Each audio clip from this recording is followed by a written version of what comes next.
보시면 까만 부분이 경기 선행지수예요. 그리고 위에 있는 기준금리가 고점 찍고 다시 내려오기 전에 고점을 찍을 때 예외 없이 까만 게 꼬부라집니다. 꺾이는 거죠. 이게 뭐가 꺾이는 거예요? 경기 선행지수가 꺾이는 거예요. 예외가 없어요. 금리 고점에서는 금리가 가파르게 오른 다음에는 예외 없이 선행지수가 꺾이고 있는 거죠. 왜냐하면 금리 인상은 총수요를 둔화시키기 때문입니다.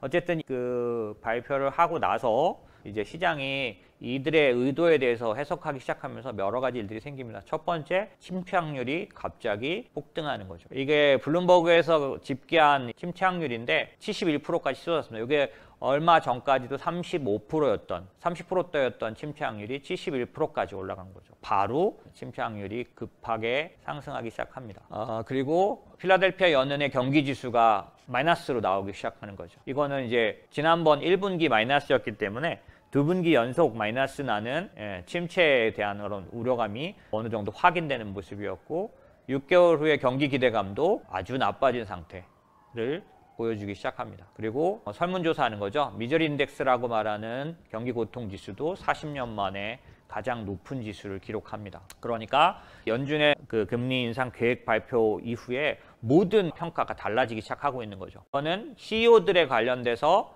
컨퍼런스 보도에서 하는 설문조사, 침체에 대한 의견, 경기에 대한 의견을 물어본 설문조사입니다. 이것도 그 기존의 의견과는 완전히 바뀐 의견들이 나오기 시작하는 거죠. 그래서 이미 침체에 들어가 있다라고 말하는 사람도 많이 나오는 정도 보시면 이런 내용이 이렇게 요약하면 이렇게 됩니다. 60%가 12개월에서 18개월 내에 침체가 닥칠 걸로 본다. 작년 하반기에는 22%만이었는데 지금 60%. 그 다음에 이미 침체라고 보고 있는 사람, 자기가 사업하고 있는 지역에서는 이미 침체다 15%. 컨퍼런스 보드 설문에서 나오고 소비 심리가 사실 그렇게 지금 많이 나쁘지 않은데도 이들의 예상은 이미 상당히 비관적으로 움직이기 시작하는 것을 볼 수가 있습니다. 그런가 하면 레드핀이라는 주택 관련 업체에서도 주택시장 침체도 심화된 조짐을 보인다. 그래서 뭐 해고도 많이 하고 주택 시장 관련된 회사들도 투자 의견도 내려가고 있고 인원도 줄일 정도로 주택시장의 침체가 심화된 모습도 보이고 있는 모습이죠. 이제 이 부분을 실제로 지금 컨퍼런스 보도에서 나오는 지수를 살펴봤습니다. 요거는 보시면 5월달에서 6월달로 가는 그 내용을 6월달에 발표한 거예요. 며칠 전 겁니다. 맨 오른쪽이 가장 최근인데 그거를 좀 확대한 게 밑에 박스예요. 꼬부라지고 있죠. 이거 뭐냐면 위에 보시면 컨퍼런스 보도에서 내놓는 리딩 이코노믹 인덱스, LEI라고 하는 이게 뭐냐면 선행지수예요. 그러니까 선행지수가 드디어 꼬부라지기 시작합니다. 이게 얼만큼 사람들의 마음을 그 경기 관련된 움직임을 바꿔놓고 있는지에 대해서 이거는 그냥 확인할 수 있는 거죠. 우상향이었던 것이 꼬부라지기 시작해요. 어느 정도냐면 0.9% 정도 마이너스 났습니다. 이거는 이제 리세션 때에는 어땠는지 숫자로 통계해 놓은 겁니다. 이게 뭐냐면 과거에 리세션 때 LEI가 얼만큼 빨리 리세션을 가르쳐 줬는지를 알려주는 거예요. 마이너스로 들어가고 나서 몇 개월 있다가 리세션이 왔냐라는 걸 보여주는 겁니다. 60년대에는 한 달 전에 마이너스 나고 나서 리세션이 와버렸고 그 다음에 60년대 후반에는 7달, 그 다음에는 8달, 그 다음 14달, 17달, 그 다음에 2000년도에는 10달 먼저, 그리고 2009년 금융위기 때는 20달 먼저 LEI가 꼬부라졌다는 거죠. 마이너스에 들어가고 나서 20개월 뒤에 진짜 침체가 왔다는 겁니다. 사실 지난달까지도 안 꼬부라져 있었기 때문에 플러스 나거나 이랬기 때문에 주의를 안 했는데 드디어 마이너스에 들어간 거고요. 요건 뭐냐면 CE하고 아까 보여드렸던 그 리딩 인덱스의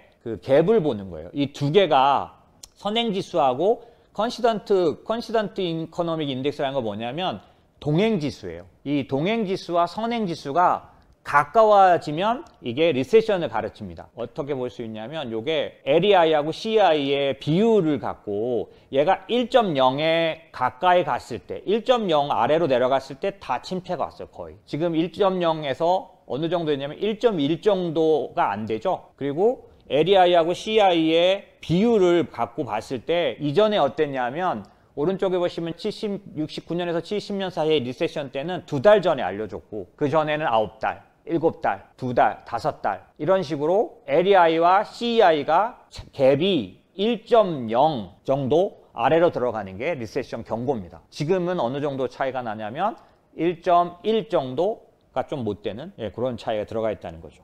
이것도 과거, 그러니까 지난달에보다는 쭉 내려와서 갭이 가까워지고 있는 거죠. 1.0에. 그런가 하면 12개월 무빙 에버리지, 그러니까 이동평균선 같은 그런 평균을 보면 LEI 인덱스를 갖고 따졌을 때 얘가 12개월 평균으로 봤을 때는 지금 7.2%인데 얘가 0이 되면 침체를 나타냅니다. 보시면 붉은색이라고 봐야 될까요? 이런 색깔로 되어 있는 것들이 전부 침체, 뒤에 이제 짙은 회색이 침체 구간인데, 침체 구간에는 전부 이렇게 아래를 찍고 있죠. 그래서 이 무빙 에버리지가 0 이하로 내려갔을 때 침체가 오게 되는데, 몇 달 전에 이걸 알려주느냐, 그 레그 타임이 어떻게 되냐가 왼쪽에 보시면 60년대, 70년대는 3달 전에 알려줬고, 그 전에는 5달, 뭐 이런 식으로 침체를 예고한다는 거죠. 이런 그 지표들이 지금 현재 총체적으로 전부 침체와 가까워지는, 지난달과는 많이 다른 모습들을 나타내고 있는 것들을 볼 수가 있습니다. 6개월 무빙 에버리지는 조금 더 해요. 1.4까지 내려왔죠. 그래서 요것도 0 이하로 내려가면 침체를 말하는데,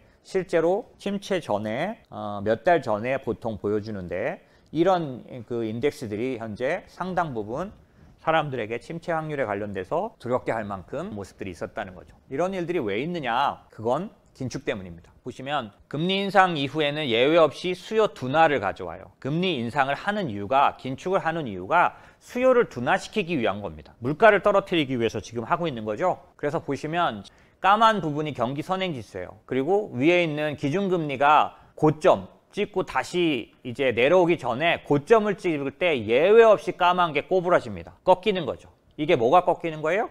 경기 선행지수가 꺾이는 거예요. 예외가 없어요. 금리 고점에서는 금리가 가파르게 오른 다음에는 예외 없이 선행지수가 꺾이고 있는 거죠. 왜냐하면 금리 인상은 총수요를 둔화시키기 때문이에요. 이거는 뭐 예외 없이 일어난 법칙이죠. 그렇기 때문에 긴축이 강화된다는 뜻은 단순한 의미가 아닙니다. 총수요를 강하게 둔화시킬 수 있는 효과를 갖고 있기 때문에, 그래서 75bp는 어느 날 갑자기 연준이 드디어 정신 차렸네 이렇게 생각한 게 아니라 다음날 생각해 보니까 침체가 눈앞에 와 있는 것처럼 느껴졌던 거죠. 언제나 예외 없이 나타났기 때문에 그렇습니다.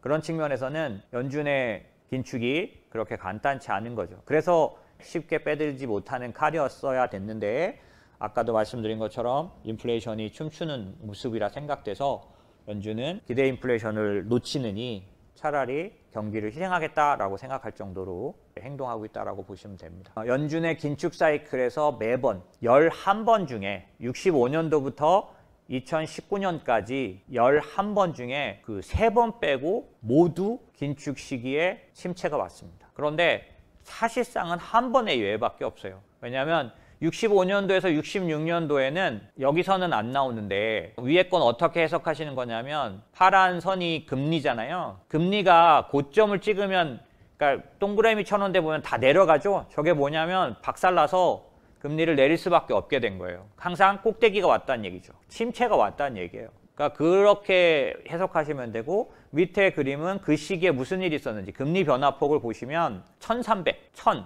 저게 315라고 돼 있는 83년도에서 84년까지, 그 다음에 88년부터 89년까지 325, 그 다음에 93년부터 95년 310, 저게 뭐냐면 300bp예요. 저게 베이스 포인트라고 말하는 건데 3%입니다. 그러니까 1300은 13%를 말해요. 1000은 10%를 말하는 거죠. 금리를 연준이 10%로 올린 거예요. 315는 3%로 올린 겁니다. 그러니까 11번 중에서 3번만 빼고 보시면 저 연착륙, 그 역성장이 이게 침체예요. 침체가 온 게 나머지 8번 침체가 오고 3번만 침체가 안 왔는데, 이 중에서도 정상적인 연착륙은 한 번밖에 없어요. 1993년부터 95년, 요게 제롬 파월이 여러 번 언급한 94년도에 금리를 1년 동안 3%나 올렸는데도 경기가 연착륙했던 사례.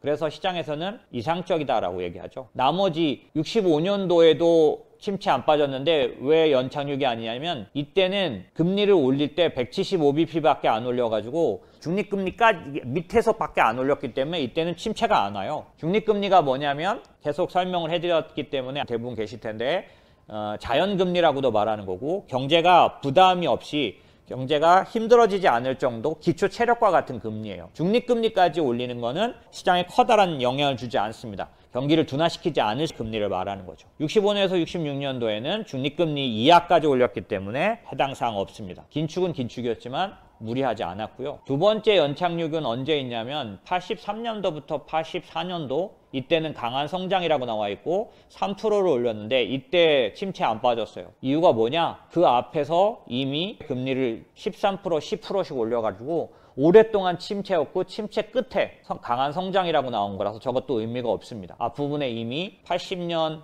83년, 84년까지 침체가 계속되고 있었기 때문이에요. 그래서 정상적으로는 94년도에 한 번 긴축 시에 침체가 안 왔던 거죠. 그렇기 때문에 지금 연준의 강한 긴축은 침체에 대한 얘기를 온통 불러올 수밖에 없는 거죠.